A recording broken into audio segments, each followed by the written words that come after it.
کہتے ہیں کہ سیکیورٹی اور حفاظت کے لیے کوئی عمل بتا دیں. ماشاءاللہ بڑا اچھا سوال ہے. آج کے سیکورٹی حفاظت کی بہت ضرورت ہے. اس کے سب سے بڑی بات تو دعائے انس. حضرت انس رضی اللہ تعالیٰ عنہ سے جو دعا منقول ہے دعائے انس کے نام سے مشہور ہے. تو دعائے انس آپ گوگل پہ جا کے لکھیں گے تو دعائے انس آ جائیں گی.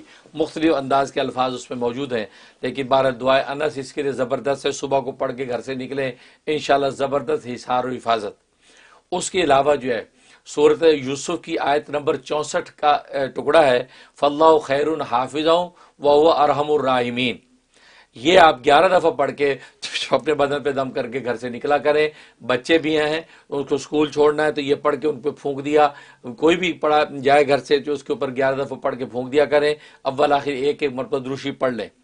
زبردست اسم اعظم ہے. بعض مفسرین اس کو اسم اعظم کہا ہے کہ یہ اسم اعظم ہے. یہی وہ فاللہ خیر حافظا وہو ارحم الراحمین تھا کہ جو بنیامین کو جب حضرت یعقوب علیہ السلام نے بھائیوں کے حوالے کیا تھا مصر کا غلہ لینے کے لیے حوالے کیا تھا تو اس وقت یہ پڑھا تھا. وہاں جب یوسف کو حوالے کیا تھا تو انا لہ لحافظون یہ ان کی بات کا اعتبار کر لیا تھا. بھائیوں کا ہم اس کی حفاظت کرنے والے ہیں. آپ نے ان کی حفاظت کو مان لی یہ محافظ ہے میرے بڑے بھائی چھوٹے بھائی حوالے کر دیا. لیکن انسان اللہ کے غیر کیا محافظ ہوگا؟ اپنی حفاظت نہیں کر سکتا، غیر کی کیا کرے گا؟ لہذا وہ ایک جو ہے وہ مثالی شکل میں انہوں نے پیش کر دیا، بھیڑیا کھا گیا، گویا کہ وہ یوسف بظاہر ضائع ہو گیا.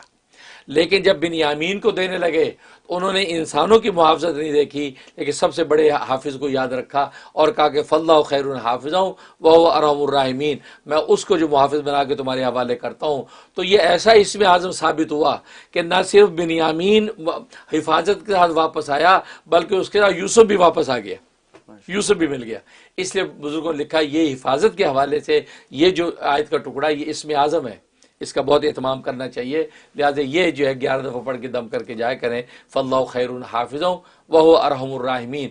انشاءاللہ زبردست، کیونکہ ارحم الراحمین کے جو الفاظ ہیں یہ ربی انی مسن یضر وہو ارحم الراحمین. یہ ایوب علیہ السلام کی جو لا علاج بیماری تھی اس کے اندر بھی انہوں نے جب دعا کی تو یہ ٹکڑا ہی استعمال کیا. تو ارحم الراحمین کا جو لفظ اسی کے اندر کوئی راز ہے، اس کے اندر کوئی راز ہے، یہ اللہ والے جانتے ہیں. اس لیے اس دعا کا اہتمام کریں، انشاءاللہ جو ہے ہر طرح حفاظت رہے گی. میں بھی دل سے دعا کرتا ہوں.